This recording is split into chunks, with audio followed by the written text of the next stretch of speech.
को। देखो, उज्जैनी में मेरा महाकाल बाबा आया, एक बार रूप बदल कर आया। काशी में मेरे महादेव जी पहुंचे तो एक बार रूप बदल के पहुंचे। सोमनाथ जी में अगर मेरे महादेव पहुंचे तो रूप बदल कर पहुंचे, फिर उसमें कर दैवान है राम जी। सोमनाथ जी में देवादिदेव महादेव पहुंचे तो फिर रूप बदल कर पहुंचे। केदारनाथ बाबा में मेरे देवादिदेव महादेव पहुंचे तो रूप बदल के पहुंचे।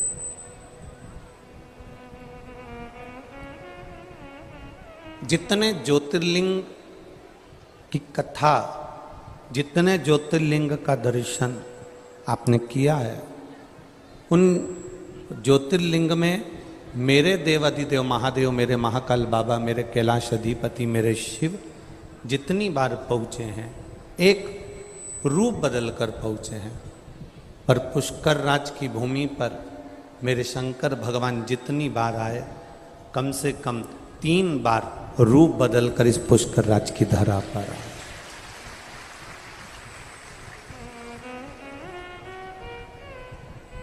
इस पुष्कर राज की भूमि पर, इस पुष्कर राज की धरा पर मेरे देवादिदेव महादेव एक रूप में नहीं, 3 रूप बदल कर,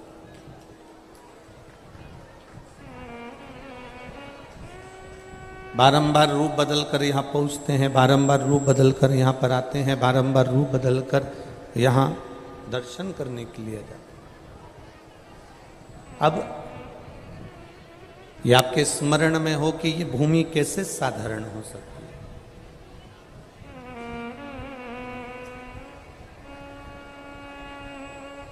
भूलवश भी शिव महापुराण की कथा कहती है, भगवान शंकर का चरित्र कह रहा है, भगवान शंकर की कथा कह रही है, शिव तत्व कह रहा है, शंकर भगवान का पावन चरित्र कह रहा है, शिव महापुराण की कथा कह रही है।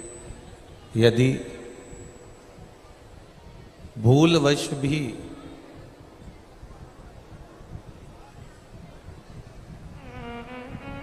मान लो, भूल से भी अगर कोई भगवान शिव की, ये नहीं कहेंगे कि ये पुष्कर राज ब्रह्मा जी की नगरी है, कि भगवान नारायण की नगरी है, कि देवादिदेव महादेव की नगरी है। आप तो इतना स्मरण रखें कि ये पुष्कर राज ब्रह्मा जी का भी है, विष्णु जी का भी है, और ये पुष्कर राज मेरे देवादिदेव महादेव का भी, मेरे शंकर भगवान का, मेरे ओगढ़दानी का, मेरे शिव जी का भी।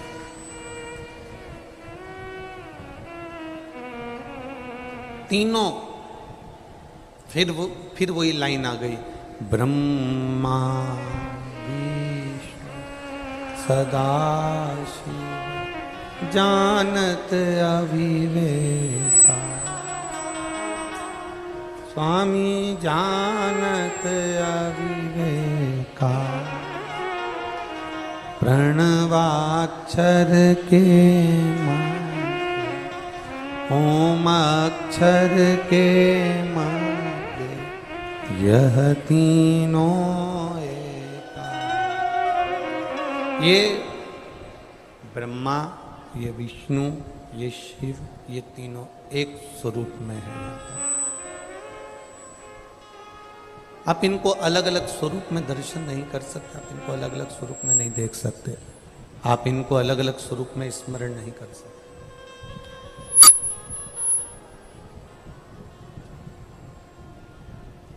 हाँ, अपने भीतर एक बात जरूर उतार के रखिए। किसी पवित्र नदी में, किसी पवित्र सरोवर में, किसी पवित्र तीर्थ में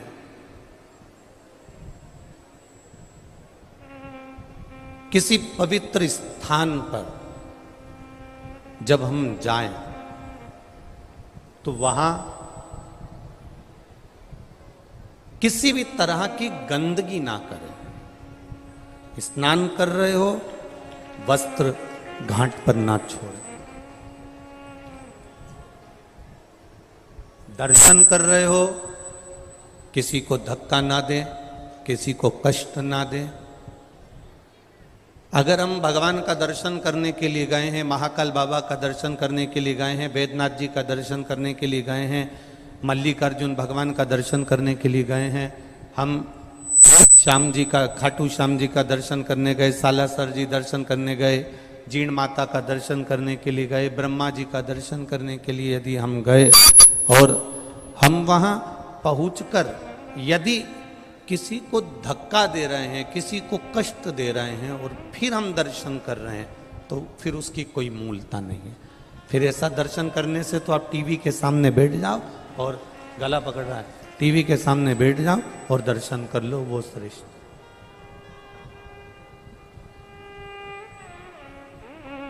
कष्ट देकर दर्शन मूल नहीं है। हम किसी तीर्थ में जा रहे हैं, कितना सुंदर कहा है, जरा ध्यान दीजिएगा।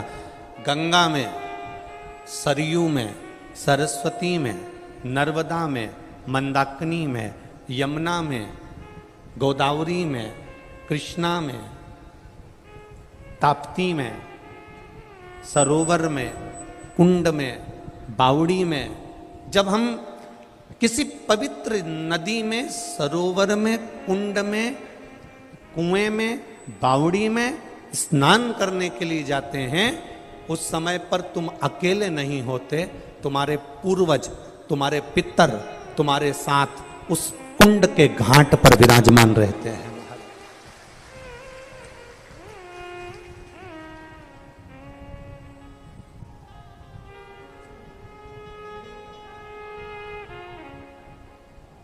जैसे अब बहुत अच्छी तरह से समझ लेना हो, ब्रह्मा शिव महापुराण की कथा, और वो भी सावन के महीने में चल रही है, बहुत अच्छे से समझिएगा। राम जी के मंदिर में गए, राम जी की मूर्ति है, मंदिर किसका है? जम के बोलो, राम जी। ठीक है, समझ गए? अरे बोलो तो जम के। कृष्ण जी के मंदिर में गए तो मंदिर किसका है? कृष्ण भगवान का। माँ राधा जी होंगी, कृष्ण होंगे।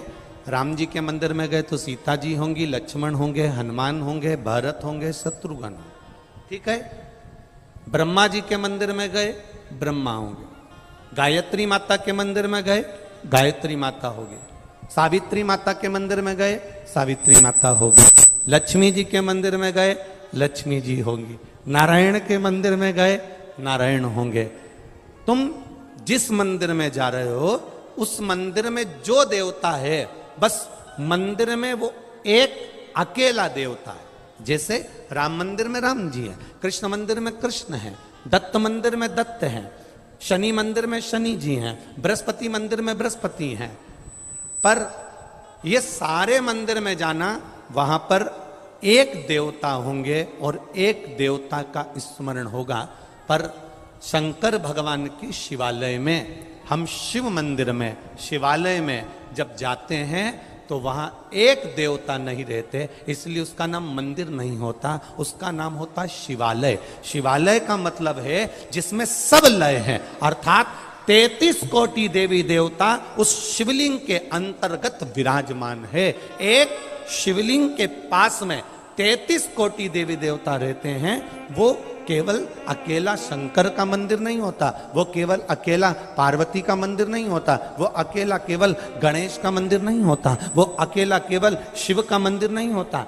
राम मंदिर जाएंगे तो राम जी हैं, कृष्ण मंदिर जाएंगे तो कृष्ण। शंकर भगवान का जो शिवालय है, शंकर भगवान का जो शिवालय है, शिव मंदिर है, शंकर भगवान का जो शिवालय है, वहां मंदिर नहीं, वो शिवालय कहलाया है। शिवालय का मतलब है कि वहां मेरा देव अधिदेव महादेव अकेला नहीं बैठा है, वहां मेरा देव अधिदेव महादेव सबके साथ विराजमान है। 33 कोटि देवी देवता वहां विराजे, 33 कोटि। अब आप में से कितने लोग हैं जो शंकर जी के मंदिर में जल चढ़ाने जाते हैं? हाथ उठाओ जरा। सभी जाते हो? रखो। अब कोई तुमसे पूछे कि शिव जी के मंदिर में तुम जल चढ़ाने जाती हो, तो आपको कहना चाहिए कि मैं अकेली शंकर भगवान के मंदिर में केवल अकेले शंकर जी को जल चढ़ाने के लिए नहीं जाती हूँ। मैं जब जल चढ़ाने के लिए मंदिर पहुंचती हूँ, आवाज नहीं आ रही का?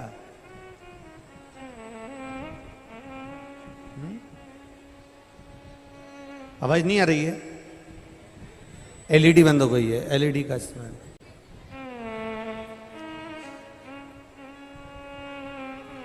जब शिव मंदिर में हम जाते हैं, जब भगवान देवाधिदेव महादेव के मंदिर में हम जाते हैं, तब कोई तुमसे पूछे कि अकेली शंकर जी के मंदिर में क्या मैं केवल शंकर भगवान को जल चढ़ाने के लिए जा रही हूं,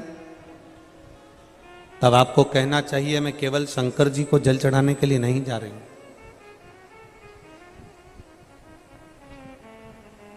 मैं 33 कोटि देवी देवता, जितने भी देवी देवता हैं, जितने भी देवी देव हैं, जितने भी देवता विराजमान हैं, डीले कम कर दे बाबू, डीले कम कर दे।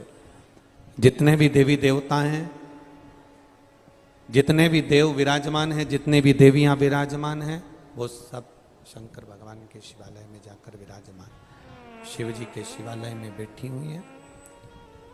मैं अकेली शंकर भगवान को जब जल चढ़ाती हूं, केवल शिव जी पर अकेला जल नहीं चढ़ता है, सारे देवता, सभी देव वहां पर विराजमान रहते हैं। वास्तुदेव भी वहां है, पितृदेव भी वहां है, गरुण देव, वरुण देव, सभी देव वहां पर विराजमान है, सभी देव।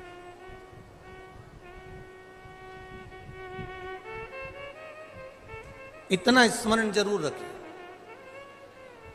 पवित्र जगह पर, तीर्थों में, मंदिरों में तुम्हारे हृदय की भी पवित्रता होना चाहिए, तुम्हारे चित्त की भी पवित्रता होना चाहिए।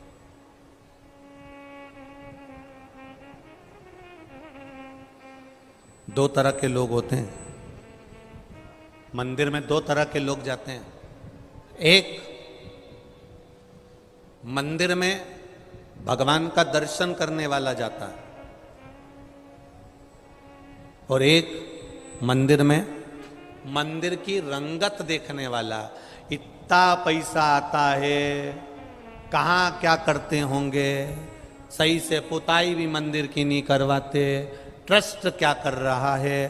हम मंदिर में गए तो मंदिर की केवल खामियां ढूंढने में लग गए। हम मंदिर में पहुंचकर मंदिर की केवल ऐब देख रहे हैं, हम उसकी खामियां निकाल रहे हैं। दर्शन करने वाला मंदिर में खामी नहीं निकालता।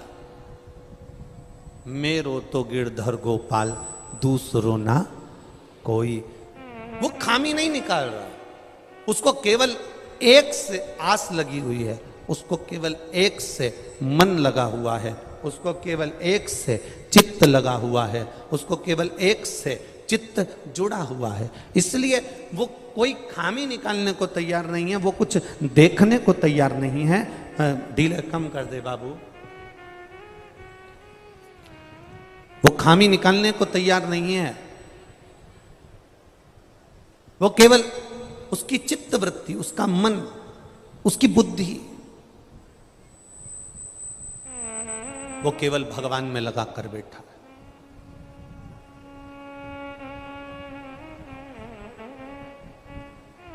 बगुला कितनी ऊपर उड़ रहा है, दृष्टि नदी में, तालाब में, बावड़ी में जो मछली है, उस मछली पर उसकी दृष्टि है।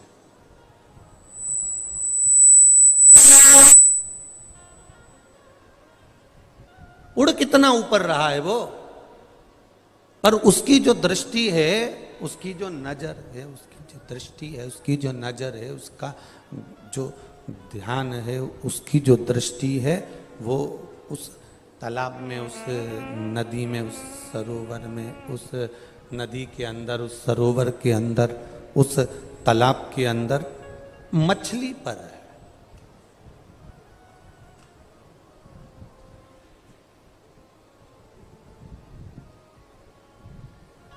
वो मछली पर ध्यान लगाकर बैठा हुआ है। बस मछली दिखी, बगुले ने पकड़ी।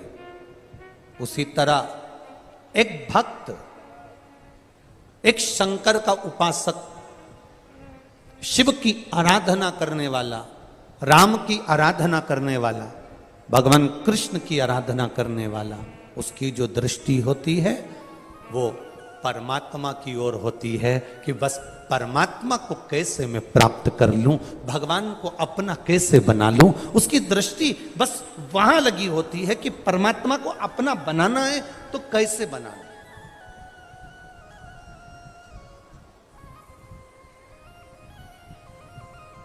भगवान को अगर मुझे अपना बनाना है, परमात्मा को अपना बनाना है तो मैं कैसे बनाऊं, मैं भगवान को अपना बनाऊं तो बनाऊं कैसे। तीर्थ जाइए, मंदिर जाइए, देवालय जाइए, शिवालय जाइए, भगवान के दरवाजे पर जाइए, पर अपने हृदय की पवित्रता के साथ जाइए, अपने चित्त की पवित्रता के साथ जाइए, अपनी बुद्धि की पवित्रता के साथ जाइए।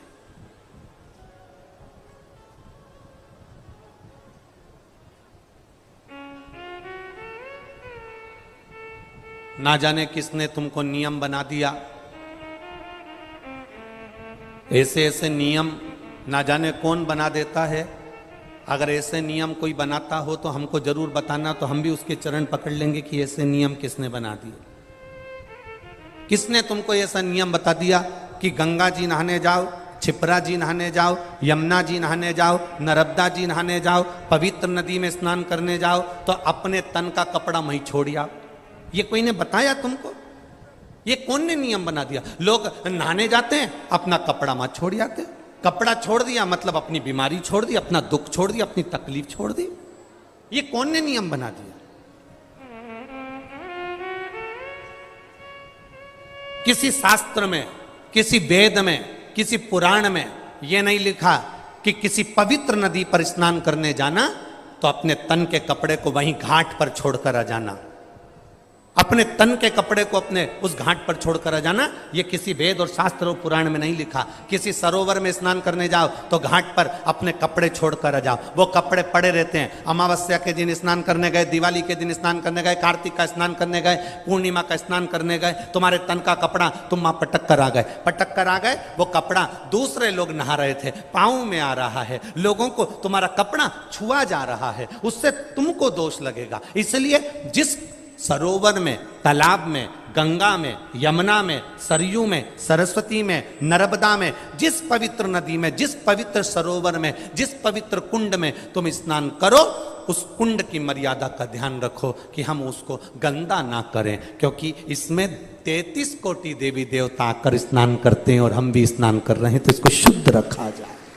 इसकी शुद्धता का ध्यान दिया।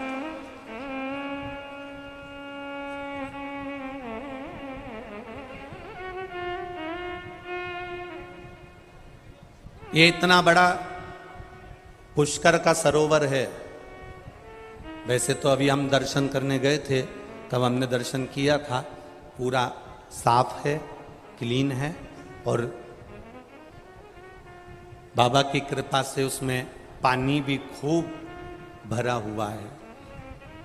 कोई बता रहा था, गुरुजी कथा चालू नहीं हुई थी उससे पहले तो पूरा खाली था, थोड़ा सा ही पानी था, पर ब्रह्मा जी जाने और महादेव जाने, कथा चालू होने के पहले उसने पूरा भर दिया। ये शिव तत्व, शंकर भगवान ने पूरा गंगा से भर दिया उसको।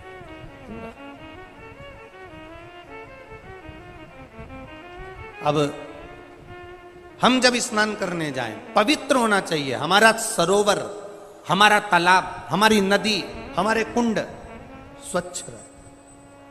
और यही देख के तो हमने जो निर्माल्य विसर्जन लोग रथ चला रहे हैं, ये इसी के कारण तो चला रहे हैं कि हमारी नदियां पवित्र रहे, सरोवर पवित्र रहे, बावड़ियां पवित्र रहे, उसमें गंदगी ना जा।